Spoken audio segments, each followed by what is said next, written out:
Bus ఎక్కాను. ఎక్కి ఒక 5 నిమిషాలు ఆగిన దగ్గర నుంచి గుండెంతా నొప్పి, గొంతు పట్టుకుపోతుంది, ఊపిరాడతల. నేను ఎట్లాగా ఎంత టైం దాకుండాలా? తెల్లారేం దాకుండాలి. ఇప్పుడు టైం ఎంతయింది? ఇప్పుడు బస్సు ఎక్కడికెళ్ళింది? అనుకుంటా ఆలోచనతో అట్లానే కూర్చున్నా. ఇంక పక్కన ఎప్పుడూ నాకు సింగిల్ బెడ్ వచ్చిద్ది. సింగిల్ బెడ్ వస్తే ఏందంటే అది కర్టన్లు అన్నీ యేసుకుంటాం. ఎవరు వాళ్ళు కనిపించరు. మరి ఆ రోజు ఎందుకనో నాకు దేవుడు డబుల్ బెడ్ ఒక ఆడ పక్కన నేను. ఆమంది, "ఏందమ్మా బాధపడుతున్నావు?" అంటే, "ఊపిరాడతలేదండి నాకు ఎందుకనో మరి" అన్నా. "అమ్మ నువ్వు వెళ్లి అక్కడ వాయిట్లో కూర్చో" అంది. వద్దులే మళ్ళీ పోయేటప్పుడు మళ్ళీ పిల్లలు చాలామంది ఎక్కుతా ఉంటారు కదా! ఇబ్బంది కదా! అని అంతే కూర్చున్నా. ఇంకెన్ని గంటలు టైం పట్టిద్ది? ఎన్ని గంటలు టైం పట్టిద్దని ఈ ఆలోచన. ఎందుకు మళ్ళీ దేవుడు ఉన్నాడు కదా! ఎందుకు మనకి అంత పిరికితనం ఎందుకు? పిరికివారు దేవుని రాజ్యంలో చేరరు అనే వాక్యం ఉంది.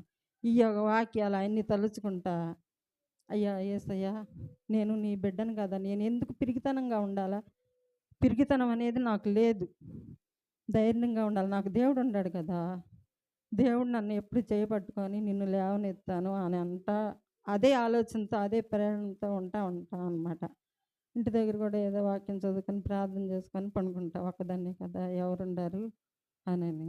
ఇంక అదే ఆలోచనతో, అదే ఆలోచన వెళ్తున్నాను ఏమైద్దని. అంతలోకే ఇంక వీళ్ళు కండక్టర్, డ్రైవర్లు ఫోన్ చేశారు మా అబ్బాయికి. మీ మమ్మీకి బాలేదు అంటే, సరే మమ్మీ నువ్వు దిగేసేయి అన్నా. మళ్ళీ దిగేస్తే మళ్ళీ పిల్లలు రారు నైటు ఎవరున్నారు అని, సరే దేవుడే ఉన్నాడులే దిక్కులేనోళ్ళకి ఎవరు దిక్కు దేవుడే దిక్కు అనుకోని ఇంక అట్లానే కూర్చున్నా. ఇంకా ఎక్కువైపోతుంది. బాగా గొంతు బిగించుకుపోతుంది. గుండెలోనేమో పట్టుకుపోతుంది. అబ్బా! ఏంది ఇంక లాభం లేదులే అని, "అమ్మ ఎళ్ళమ్మా నువ్వు అక్కడ కూర్చోమ్మా" అంది ఆమ. అంటే ఇంక వాకిట్లో కూర్చున్నా. "ఏంటండి బాలేదంటే" "బాలేదండి నాకు ఊపిరాడతలేదంటే" "సరే ఇక్కడ కాదు డ్రైవర్ అన్నారు, అమ్మ ఇక్కడ కూర్చో నువ్వు టిఫిన్ చేసావా?" అంటే చేశానండి అన్నం తిన్నాను. సరే నీకు ఇడ్లీ తెచ్చి పెడతానని వాళ్ళు ఇడ్లీ తెచ్చి పెట్టారు. మంచినీళ్ళు ఇచ్చారు. తిన్నాను. అప్పటి నుంచి కొద్దిగా రిలీఫ్ అవుతుందనమాట. లూజ్ అవుతుంది అది గట్టిగా పట్టుకునేది. ఇంకా అట్లా తెల్లారైంది. ఇంక మా అబ్బాయి వచ్చాడు తీసుకెళ్ళాడు. ఇంక నేనేమనుకున్నానంటే, అయ్యా నా పిల్లలు పిరికి పిల్లలయ్యా, ధైర్యం లేదు. వాళ్ళ మధ్యలో నేను కొన్ని దినాలు నివసించాలి. అది నీ చిత్తం అని ప్రార్థన చేసుకున్నా. దేవుడు అలాగే నన్ను నన్ను ప్రేమించి నన్ను నీ కుమార్తెగా నన్ను చేసుకున్నాడనే నేను నమ్మకంతో దేవుని యందు భయభక్తులతోనే నేను జీవిస్తున్నాను. మళ్ళీ ఇంకో రోజు ఏందంటే తగ్గిందిలే అని మా అబ్బాయి అన్నాడు, "మమ్మీ హాస్పిటల్‌కెళ్ళి టాబ్లెట్లు తెచ్చుకుంటావంటే" "ఆ! తెచ్చుకుంటానన్నా." ఒక్కదాన్నే ఎళ్ళాను. ఎళ్ళి ఎప్పుడైనా గానీ మా వారంటారు హాస్పిటల్‌కెళ్తే "ఆ!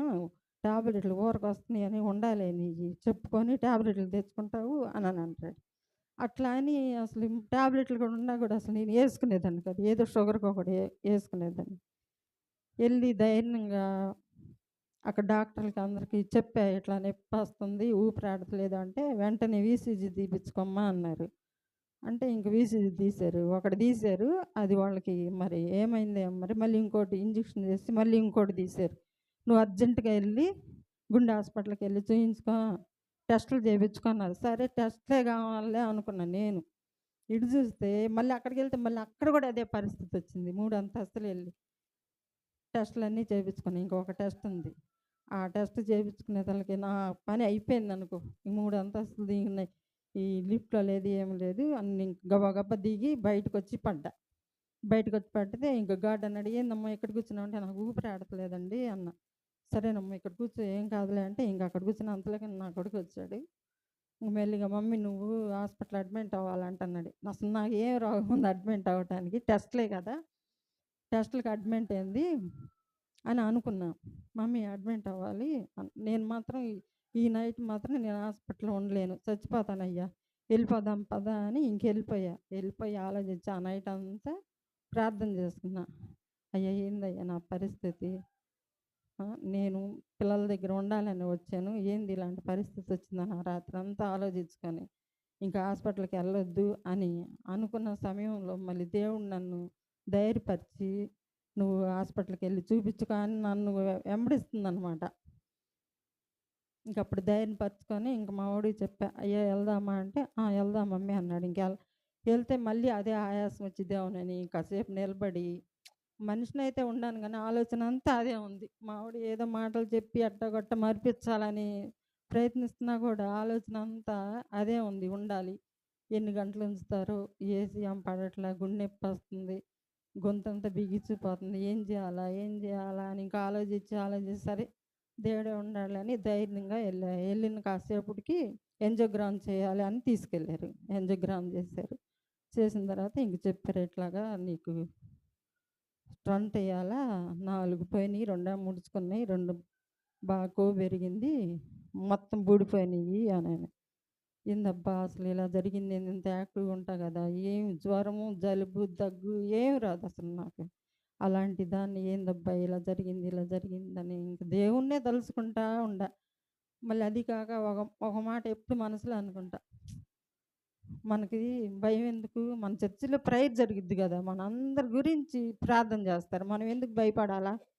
నేను లేపోయినా గూడా మా కుటుంబం గురించి ప్రార్థన జేస్తారు అని ధైర్యంతో ఉన్నాను. ఇంక దేవుడి దయ వల్ల మళ్ళీ నాకు సర్జరీ జరిగింది. దేవుడి దయ వల్ల నేను బానే ఉన్నాను.